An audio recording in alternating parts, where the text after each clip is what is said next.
The fake news media haven't been this upset since their beloved Hillary Clinton lost on election night. The usually stoic Anderson Cooper lost his composure and started rolling his eyes when he was interviewing Kellyanne Conway. There's something else different about Anderson tonight. Oh, he's wearing glasses. We usually don't see him wearing glasses. And we usually don't see him wearing a gimp mask in a bondage and sadomasochism store either. But that's exactly what he's doing in this bit. I forget what show this is from, but this is really him. Have a listen. Gee, when they told me a leather gift, I was thinking more in terms of, I don't know, an attaché case or a wallet. Little man, trust me, this is the latest in leather gear. Really? Why do you sound familiar? Barry, of course.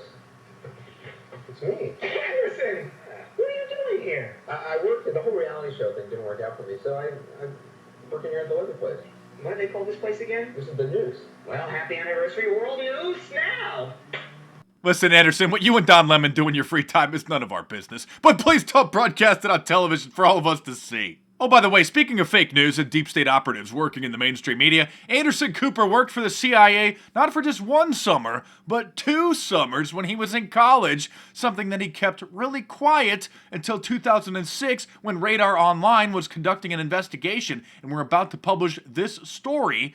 And then Anderson Cooper came clean and finally admitted it is true that he did intern with the Central Intelligence Agency for 2 different summers. Anderson Cooper graduated from Yale University, which has a long history of close connections to the CIA. Actually, I need to do a new video on Operation Mockingbird. It's been a while since I've done one. You can go and check my previous videos on the topic. That is basically the Central Intelligence Agency's declassified program, which was discovered in the 1970s, where they were caught paying under the table cash, 50 grand a pop, to journalists and editors at major media outlets to act as gatekeepers and propagandists for the establishment. Another piece of info about this firing of James Comey you may be interested in is the fact that the Deputy Attorney General Ron Rosenstein, who is the second in command under Jeff Sessions, is the guy who recommended that Trump fire him after conducting a review. And it's his position, actually, to oversee the FBI. And I'm so glad that he did, because these liberal tears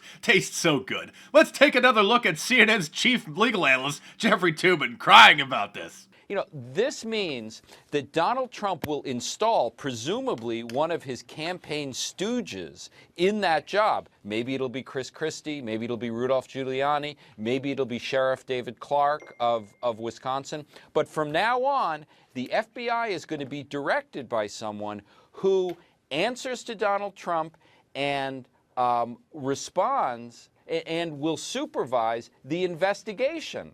The FBI has already concluded that President Trump is not a subject of the investigation, that President Trump has not been colluding with the Russians. And let's not forget that just 6 months ago, the liberals wanted Comey's head on a platter and wanted him to resign, blamed him for Hillary Clinton losing the election, and now those same liberals are upset that President Trump fired him. And when I went to the CBS News YouTube channel to get Senator Chuck Schumer's comments on this, I noticed that not only does it have a 50% thumb down rating, and it has barely 3,000 views, which I think my videos get within about 60 seconds of being posted, but they also disabled the comments because they don't want people to be talking in the comments about how the fact that these same Democrats who are complaining about Trump firing him actually wanted Comey to resign 6 months ago. Look at this video from the PBS NewsHour, which is number 15 on the trending list, even though it has just 22,000 views. Of course, it's just artificially injected into the trending list because the liberals want this to be out there.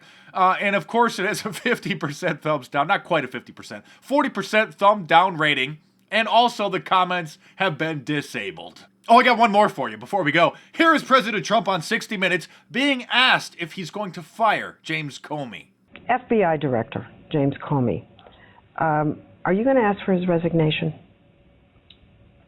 I think that I would rather not comment on that yet. I haven't made up my mind. I respect him a lot. I respect the FBI a lot.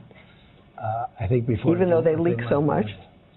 Well, there's been a lot of leaking. There's no question about that. But oh, and by the way, yes, that's probably one of the major reasons as well, because the FBI just has a plumbing problem, and so many leaks just keep pouring out of it, and so why not just start over with a new leader?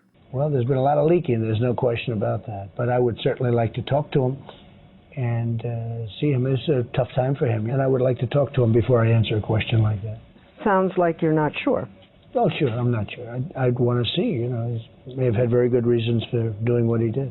And again, the firing came after a review and a recommendation by the Deputy Attorney General, Rod Rosenstein. Oh, I forgot, I got one more for you. Here's Congresswoman Mad Maxine Waters just before President Trump was inaugurated. All I can tell you is the FBI director has no credibility.